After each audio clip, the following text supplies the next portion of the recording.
I'm Dave Morrow. I'm from AARP Washington. I'm one of the volunteer subject matter experts. My background is in cybercrime, but I help with all the Fraud Watch Network presentations, and I'm happy to be here talking to you today. Oh, thanks, Dave. And I'm Kay Tomlinson from also AARP Washington. I've been an AARP member for about 18 years now and have been volunteering with the Speakers Bureau since for about 2.5 years since I retired from a career in finance. So we're happy to be with you here today. And as excited as we are to be with you, I can tell you just as an aside, my husband is even more excited because he's an avid pheasant hunter. And I think he's sorry that you're in North Dakota and he's not. So in any case, we're going to get started. And Dave, can you start us off and talk to us about getting us started with fraud? Okay, well, I got to make apologies up front. They're doing work on my house, so you might hear some background noise. And if it gets too noisy, I'll just put myself on mute and Kay will take over. But Absolutely. we're very happy to have you here today for our Fraud Watch Network. We've been doing fraud presentations for quite a while. And what we're going to talk about today is we're going to talk a little bit about how some of the trends we see in scams and fraud, some of the things that are happening now. We're going to talk about what we call the con artist playbook, which is the way they some of the methods and trickery they use to get people to do what they want to do, and to folks who otherwise clearly know they shouldn't do this, they are brought in and have their what we call under the ether. They just get play on their emotions and are able to get people to trick people into doing things they normally wouldn't do. We'll talk about how to prevent fraud yourself. Some of the things that we want you to be forearmed to be not be a victim of fraud, not to have a good tuned sense of a little red flag or a little voice in the back of your head that says this just doesn't sound right. Everybody has that. Sometimes some are a little more sensitive than others, but we always need to listen to that little voice. And then finally, we'll give you some ideas, some resources to use to help prevent yourself or your family from becoming fraud victims, and also to recognize possible fraudulent situations as they come up during, things are going to change. Frauds always change. Fraudsters are very smart and very adaptable, and they always have new things they try. And so if we give you the tools to be able to recognize those kinds of things, we think you'll be better off in the long run and be able to resist being taken in by a fraudster. So everybody has probably heard about scams or seen scams. Most people, including me, either have people in their family or maybe themselves have been victims of a scam or had fraud either attempted or actually carried out on them in the past. And there's one of the things, as I said, fraudsters are just amazingly adaptable. They have all kinds of tricks, and when something new comes up, especially something like the pandemic or some natural disaster, fraudsters are very quick to jump on that and adopt that and use that into their repertoire of things they want to try to do to get your money. So what we're going to talk about is, some of the top frauds that are out there. There's others out there, but the top three that we see in our AARP Fraud Watch Network call center, as well as backed up by some of the information that comes from the Federal Trade Commission. First of all is identity theft. And then, that's stealing your personal information and using it to get money, pretending to be you. Second is imposter scams, where they call you and say they're from the government or from a sheriff's department or from the IRS, and they need your personal information for whatever, or need you to do some things for them to give them money for whatever reason. And third types of scams that we see that are most often found are online shopping scams, where you pay money or where you get on to buy something or order something and you pay and it never comes, or it comes and it's really shoddy merchandise, or you never hear from them again after you pay your money.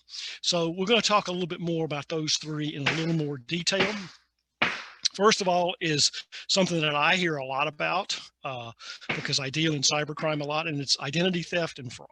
So there's a lot of ways for people to get hold of your personal information, your social security number, your bank account numbers, those things that we call personally identifiable information are all used to enable you to get credit, to borrow money, to do, to order things online, open bank accounts, things like that.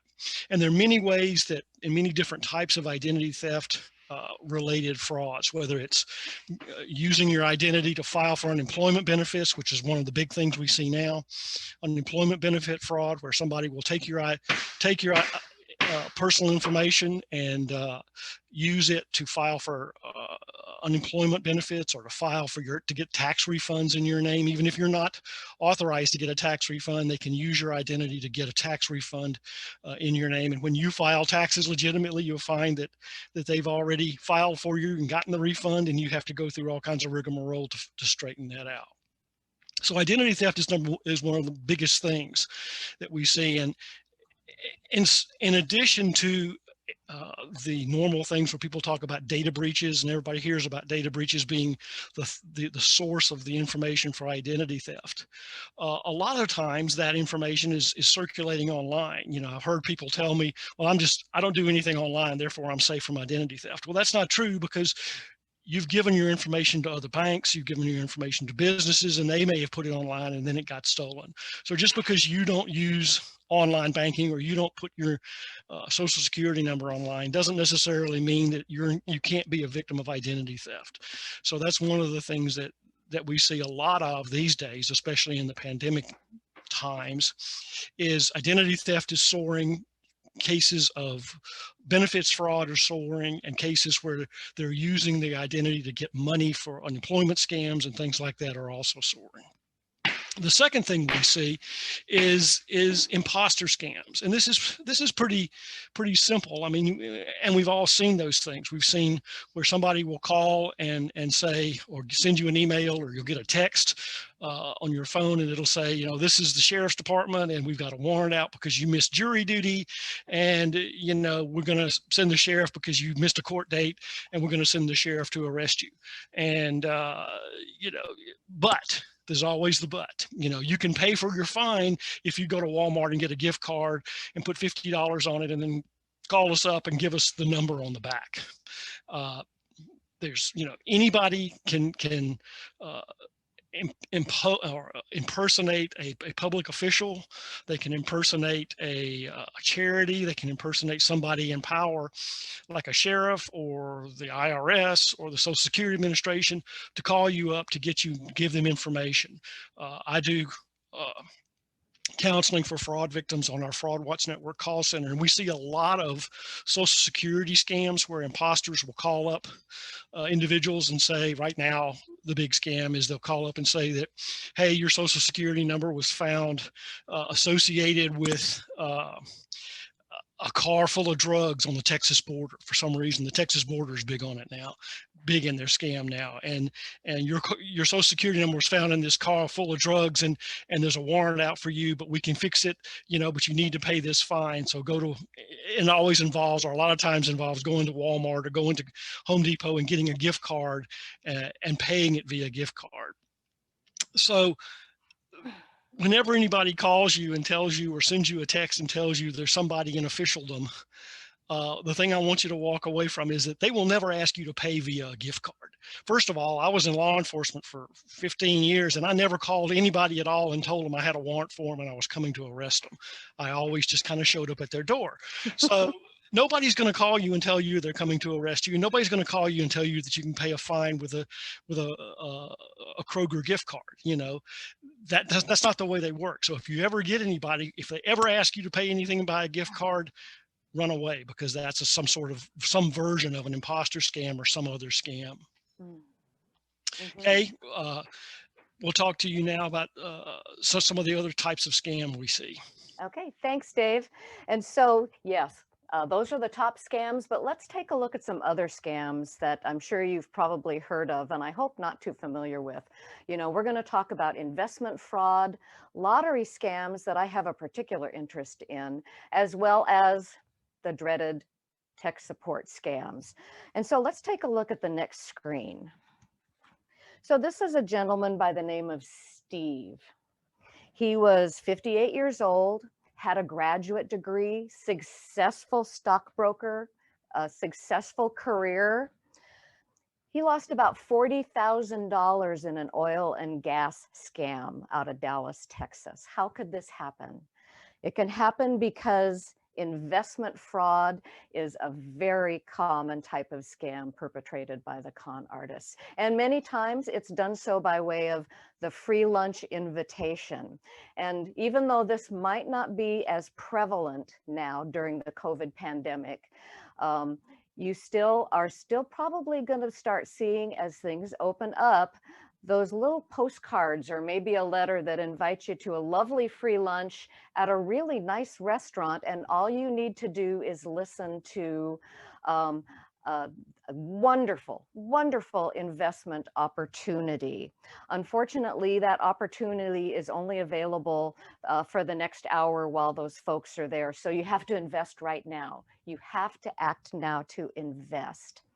And as Dave said, con artists and scammers are smart. They have a lot of tactics in their toolkits, and they are intelligent. They use psychology, they use technology, and this is also using the psychological tool of reciprocity. They do something nice for you, I get a lovely free lunch, and I feel like I should at least listen to them. And well, maybe it wouldn't hurt to put a little bit of money in because this is such a wonderful opportunity. So again, you have to be skeptical, especially in this instance, because many legitimate companies use this free lunch reciprocity psychology tactic to present their sales information about their company. And many times they're valid, legitimate investment companies. So be skeptical. If you have to act now to take advantage, you know they're wanting to take advantage of you. So let's take a look at another common scam, and that's the lottery scam. This is extremely common, the fake prizes, where you're contacted and you're going to get thousands, millions of dollars that you've just won. Of course, the only caveat is you just have to pay a small processing fee and the taxes on your wonderful winnings. But the key is that the con artists want to get you to focus on the winnings. This is so wonderful. You've won the Jamaican lottery. Well, it's hard when you start thinking about all of these fabulous riches that you've won, that how can I win something that I've never entered? And I said that this was of particular interest to me as well, because you might have received invitations to join sweepstakes in the mail where it really appears at first glance that you've either won a lot of money or you're just in the top 3 people that could win this money. And it kind of leads you to believe if you buy their products, subscribe to their magazines, you're going to have a much better chance. And I can tell you that I'm interested in this because my father-in-law fell victim to this particular lottery scam and ended up buying everything that was offered because he was sure he was going to get that money to help his wife, who was unfortunately very ill in the hospital. My husband even pointed out and circled in red the teeny, teeny, teeny, tiny little lettering that said, buying these products won't make it any more likely that you'll win. He refused to believe it. And unfortunately, he went through all of his money. It was heartbreaking. But again, these people are sophisticated and use every technique available. So beware of the lottery scams. We'll talk some more about the riches in just a moment. And then, of course, on our next slide, tech support scams. Probably many of you have received a robocall from a company that says they're Microsoft and they've detected a terrible virus on your phone or your computer or your laptop. I always wonder, how do they know? But they approach from that particular point of view. And if you call them, they can help you to get that virus wiped out, of course, for a small fee. Or maybe you've gotten that pop-up window on your computer that locks up your computer at the time that basically says, you've been infected. We used to call it the red screen of death when I was working. You've been infected, call this number that they very handily put right on front of the screen to call, and they can help you. Their goal is to have you give them access to your computer, where they can install malware or a virus to keep track of your information in the hopes of getting into your financial accounts and getting your personal information. Or they want to convince you that the only way to get rid of this virus is to send them money. And it's usually a gift card, as Dave mentioned before. They want to keep you on the phone while you go to the store, literally buy gift cards and then read them the numbers. And then, of course, by then they've already infected your computer. I've gotten that red screen of death a few times here in my home, and I've just turned off my computer and turned it back on, and then run my virus software to make sure all was well. But the key is critical to have that antivirus software on your computer. So this is all kind of troublesome, Dave. What can you tell us about how the con artists make us feel this way? I mean, we're not dumb, we're smart people. Yes, and that's what's always been interesting to me about it, is that there's lots and lots. I mean, a lot of people I talk to on the call center are victims, are very smart people, and they all almost, a high percentage of them, 60 or 70% of them, will sometime in the conversation say, I really feel stupid because I knew better than to do this, but I did it anyway. And they shouldn't feel stupid, but because it's not a these guys are very good and they work at this all the time. This is their job, and they've learned all kinds of tricks of the trade to get you to hand over your money or to tell you things. They just kind of lull you into this sense of security. We call it the con artist playbook, and it is basically comes from things we've learned from talking to people who are fraudsters, who are con artists, and have been immersed in that lifestyle and have done that job for many years and have been very successful at it. They have some very common tools that they use.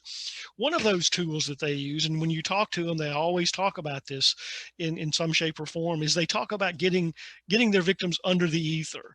And because one of the things we know is, especially people who are very smart and have been told, like you are, don't do these things, and they know they shouldn't do it, they still are victims of their emotions in many cases. And that's how we get the this under the ether, because when we talk to fraudsters, when we talk to folks and interview them in prison, they'll talk about being able to heighten the emotional state of their victims and get them to where they want to help them, because they have a couple of different levers they use for getting you under the ether. So Ashley, can we change the slide to the next slide? So again, the secret is getting you emotionally involved, and they pull those whatever levers, either it's fear or want riches or uncertainty or pity or feeling sorry for somebody or grief or whatever. They will seize on that emotion and try to use that as a lever, and that's what they call getting you under the ether. They get you into this heightened emotional state where your resistance is down and your emotions have taken over. Remember, we all remember Star Trek and Spock, right, where he was the pure logic guy. Well, we want you to be more like Spock and less like Kirk, right? Less emotional and jumping in there, and more reserved and thinking about it and seeing if that logic is there or not, because the emotions is getting you under the ether, as they say, getting you into that heightened emotional state is their secret. Mm-hmm. And Yep. Oh, okay. We lost you at the end there, Dave, but that's okay, because we're going to jump into some persuasion tactics. What do the con artists do to get you into that emotional state?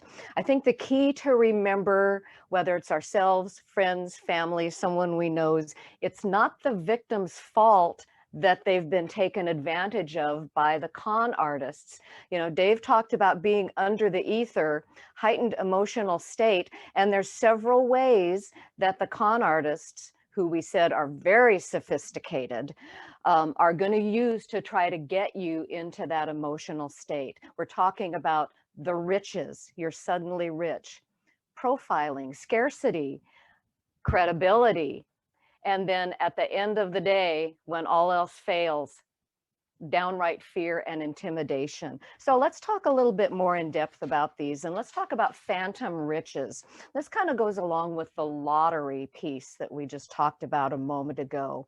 You know, the scammers want to draw your attention to the money, to the riches.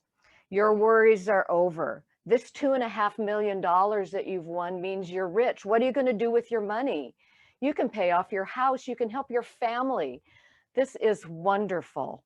And you're going to get pretty excited by some of this verbiage because they're dangling this possibility of wealth before their target's eyes. You know, it's hard in the moment as you get excited about this money that really sounds like it's coming your way, or you're going to have such a wonderful chance of winning so much money, to step back and say, how can I win a lottery or get money that I didn't enter? Or say, this is fantastic. You know, take the money, deduct the taxes and the fees and all of that other miscellaneous, and just send me what's left. Hard to think about that logically in the moment when you're under the ether. So let's go to the next slide. And I think profiling is something that many people don't think about in terms of con artists. They don't realize that the scammers collect information on their victims many times and use that to target their pitch against you. You know, think we talked about phantom riches. Our studies have shown that con artists target older women with those scams. Romance scams. Think about being online and a romance scam. You meet somebody online and start getting pretty friendly and share information with each other. This is another form of getting you under the ether called grooming. They become your friend, but then, wow, in 2 weeks, they're confessing and dying love and asking for money. Obvious red flag. Or think in terms of the obituaries. What if you got a call from a gentleman saying, you know, I just saw Steve, your husband's obituary in the paper. We went to school together so many years ago. We were such good friends. I'm so sorry. You know, is there anything I can do to help you? Now they're profiling you. They're targeting the grieving widow that's going to eventually lead to asking for money. So again, this is a kind of grooming that is very close to being under the ether, because you want to help by the time you talk to these people because they've targeted you. So let's go on to the next slide and talk about scarcity. So look at these two quotes that are on the screen there that you have in front of there in your auditorium. And how do these make you feel? There's only 24 hours left before this offer expires. You have to act now. Or how about you're looking at something and you're told there's only 4 left.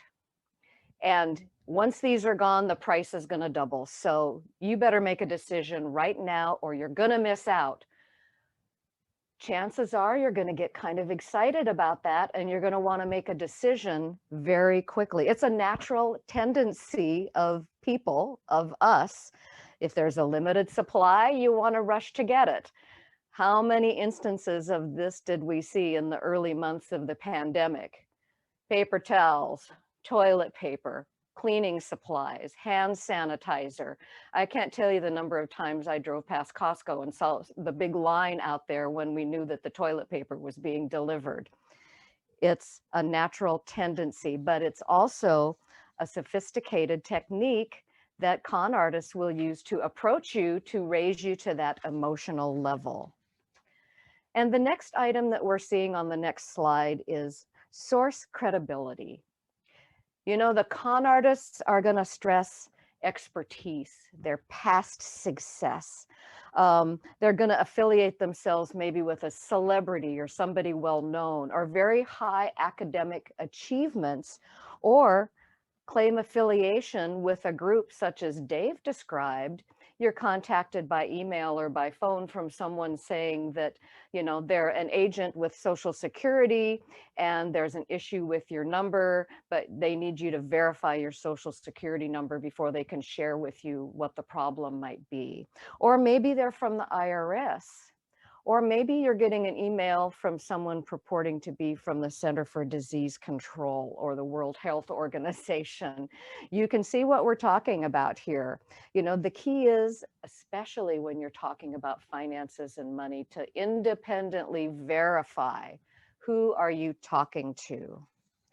And then finally, if all else fails, outright fear and intimidation.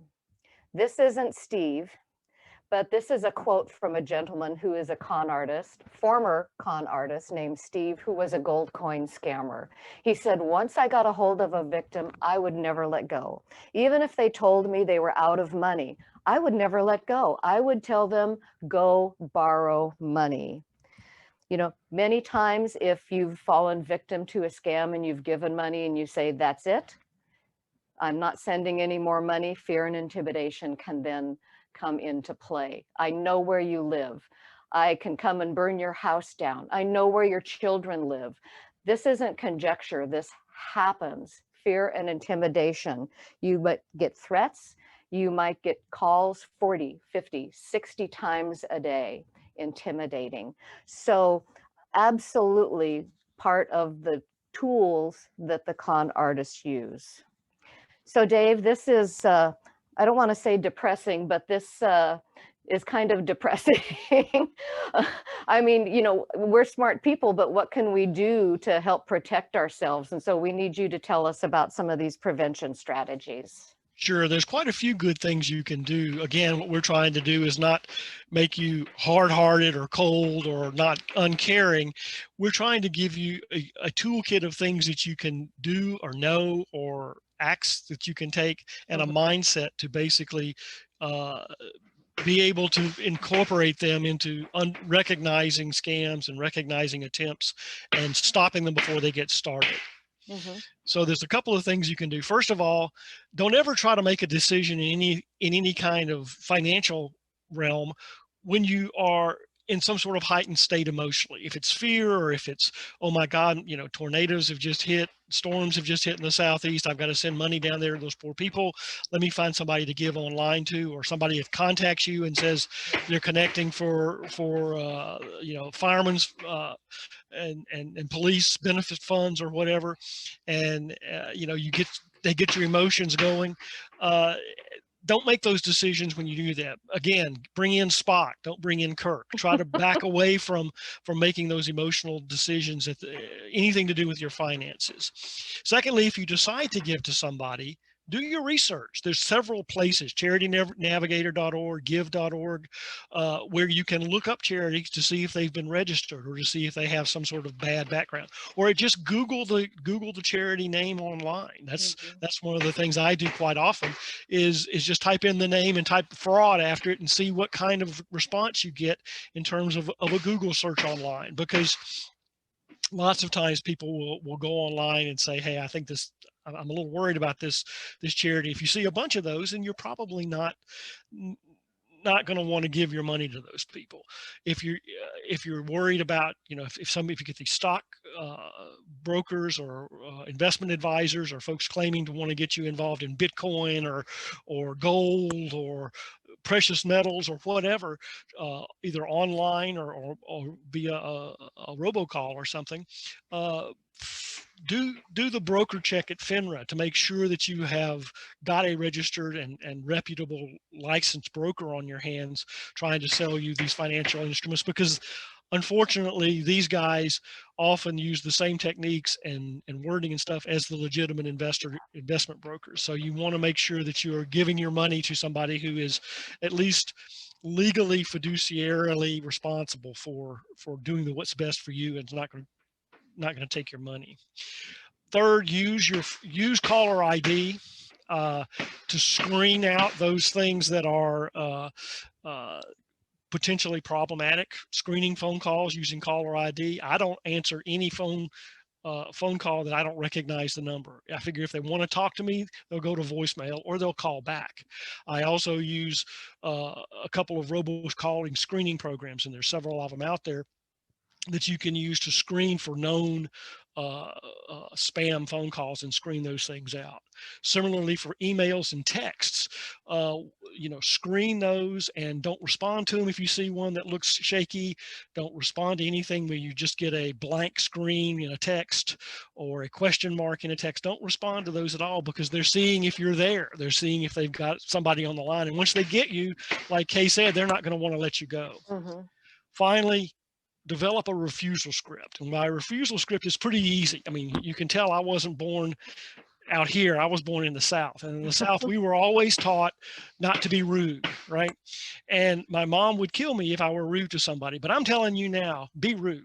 If you think these guys are trying to pressure you, if you've got somebody that is on the phone that won't let you go, just tell them no, thank you, and hang up. That's a good refusal script, right? Just hang up on them. Don't try to talk to them. Don't try to play along with them. There's some people I talk to all the time that want to play along with these guys or see how much they can mess with their heads a little bit, and play with them and string out their calls because they think they're wasting their time and it's costing the bad guys money, et cetera, et cetera. But the longer they keep you on the call, that's what they want. They want you to stay on the call. They want you to keep involved in the email transaction, because the longer they have you, the more liable it is that somewhere along the line, they'll find the right button emotionally to push to get you to do what they want you to do. So some of the other things you need to do: protect your personal information. I mean, we say that, but make sure that you understand how where your social security card is, where your social security number is being used. Online, be very sensitive to people who will ask you for personal information who don't really need it. That includes things like even your location. A lot of companies or applications on your phone, and especially on your phone, will ask to use your location or ask to use your photos or whatever, when they really have no reason to do that. So protect your information just in general, not just your personal information, but a lot of other information, because a lot of this, you don't necessarily need to be sharing. Also, don't just focus on the digital world. I deal in cybercrime. That's been my career, fighting cybercrime and being an investigator. But a lot of fraudsters still deal in paper. So if you have things that have like your tax returns or paper versions of things that come from Social Security or the IRS or whatever, that have your bank account information on it, and it comes in paper, then shred it. Don't just throw it in the mail, because back in the day, back in the 80s, when I was in the military doing cyber investigations, one of the things we would do is what's called dumpster diving, which is basically going out and going through your trash. And we would find all kinds of information out there, and we're able to build a pretty good picture of some of the things people were doing. And that still happens. There's still dumpster divers out there, and they still will go through your trash trying to see if you've just thrown away pieces of paper with good, sensitive things on them. Third is monitor your bills and your financial accounts. Keep an eye on what's going on your credit record. Your bills, monitor at least once a week your bank statements, your credit card statements. Your credit cards quite often will allow you to set a minimum number that if a transaction, if a charge comes through that's above that number, you'll get an email or you'll get a text message on your phone that says, hey, somebody just charged to your Bank of America card. Set that number, use that, and set that number really, really low. I have on mine set to about a penny. So if anything gets charged on any of my credit cards, my wife and I both get text messages that says, hey, something's been charged on your card. Makes it hard to buy birthday presents, but at least you pay cash for those. So, but at least you know what's going on your checking account. You know what's going on your credit cards. Third is, everybody knows about the credit bureaus, Equifax, TransUnion, and Experian. What we tell people now is put a fraud alert at a minimum, or preferably a freeze on your credit records.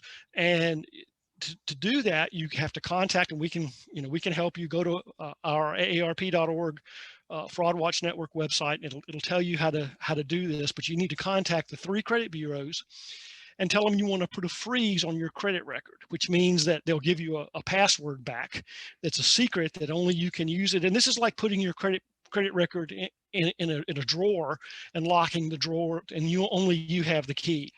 So if somebody tries to get a credit card in your name, or if you try to, even if you try to get a credit card in your name, you have to unlock the drawer and allow them to check your credit, and then the drawer gets locked again. But that's good, because if somebody tries to steal your identity and get a car loan or get a credit card in your name, they can't do that. Anytime your credit gets checked, it'll be rejected because they don't have the password. So consider doing that, because that can really help you out in the long run. Finally, there's your credit reports are at annualcreditreport.com is the only website you can go to and annually for free get a copy of what all 3 of those credit bureaus have in your account. And we tell people at least once a year, either go to annualcreditreport.com or call that phone number, and they'll give you all the contents of each one of those 3 credit bureaus, what they have on you, the information they have, and look at that and see if there's if you don't recognize some of the information on there, if there's a credit card you didn't do that you don't remember, or a bank loan that you don't remember, then you need to question that and challenge that, because there's a way to do that. But you can do it for free. It doesn't cost you anything. So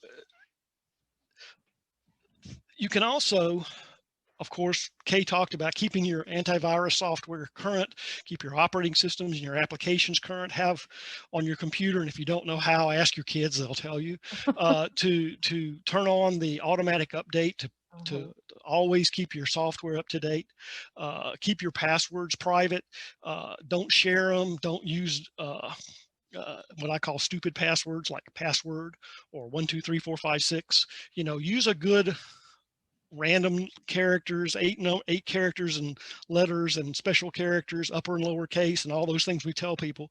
Because if one of your accounts gets compromised and you're using one of those passwords, the first thing a hacker is going to do is take that user ID and password and try it on thousands of different other accounts.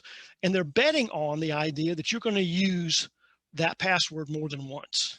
And whatever else they are able to find that uses that password, they can get into also. So use unique passwords for each account that you have, and use what we call a password manager. There's several different of them. There's LastPass, there's Dashlane, there's 1Password. Some are free, some will cost you a little bit, but they help you organize your passwords. They help you automatically fill in the passwords when you go to a website that requires it, and it helps keep your passwords safe, and you don't have to keep them all on a little piece of paper. The last thing you want to do is put it on an Excel spreadsheet and keep it on your computer, because if a hacker gets in your computer, they've got it all on, they'll have access to that Excel spreadsheet or that Word document, and then they have all your passwords. Yep. So Kay, can you take us home on this?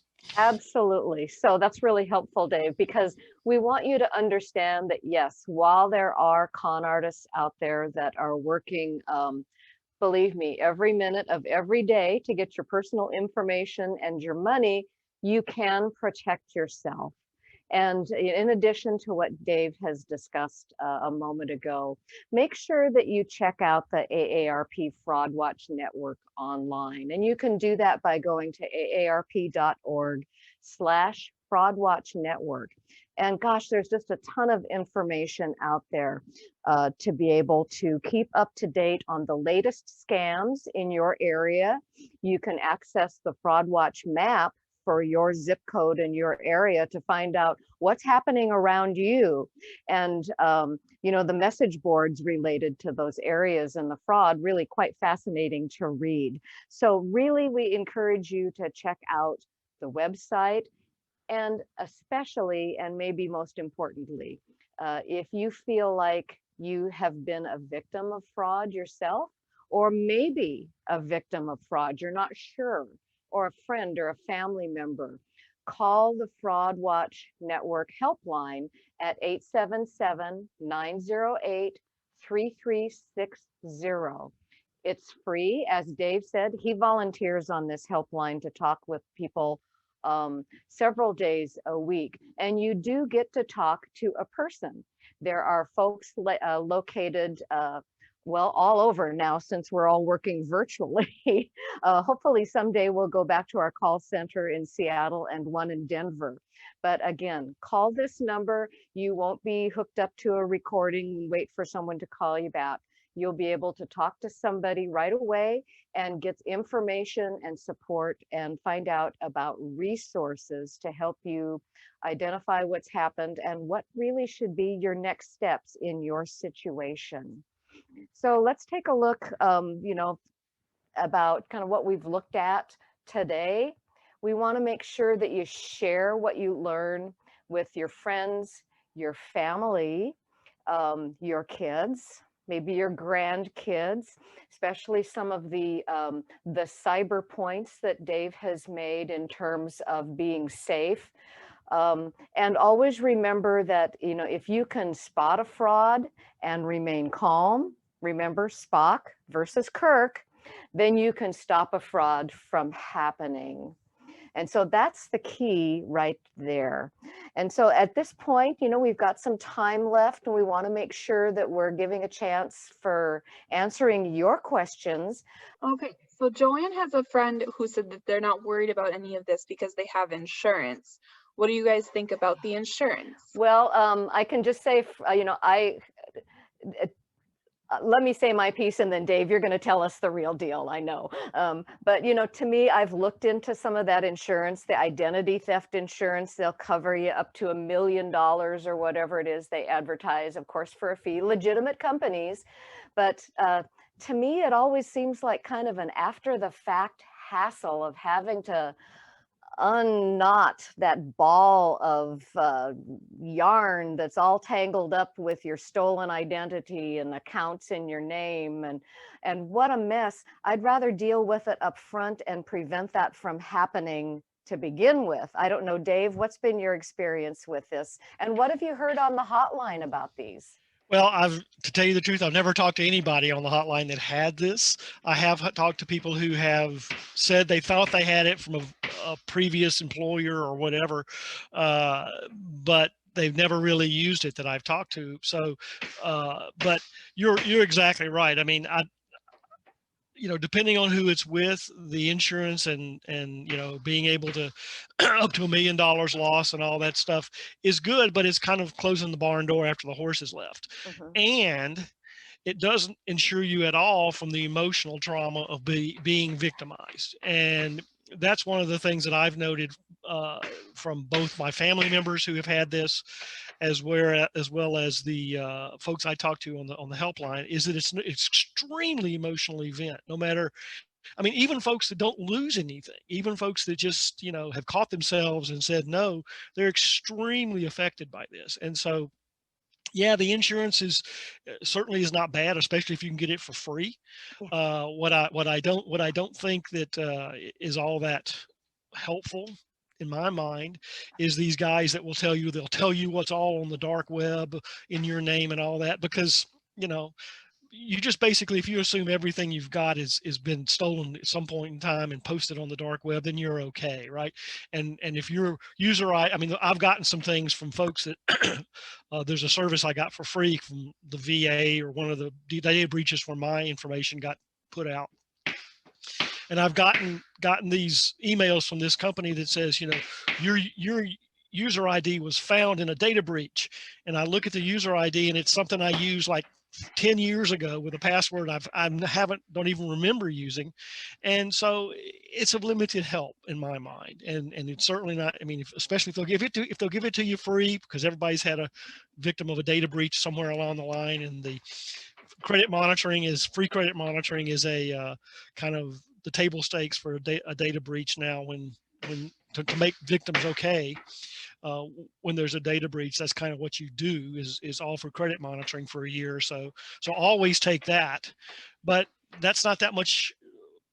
I mean, the free stuff you get is not that much worse off than what you would pay for. So, and it certainly doesn't do anything for your emotional problem.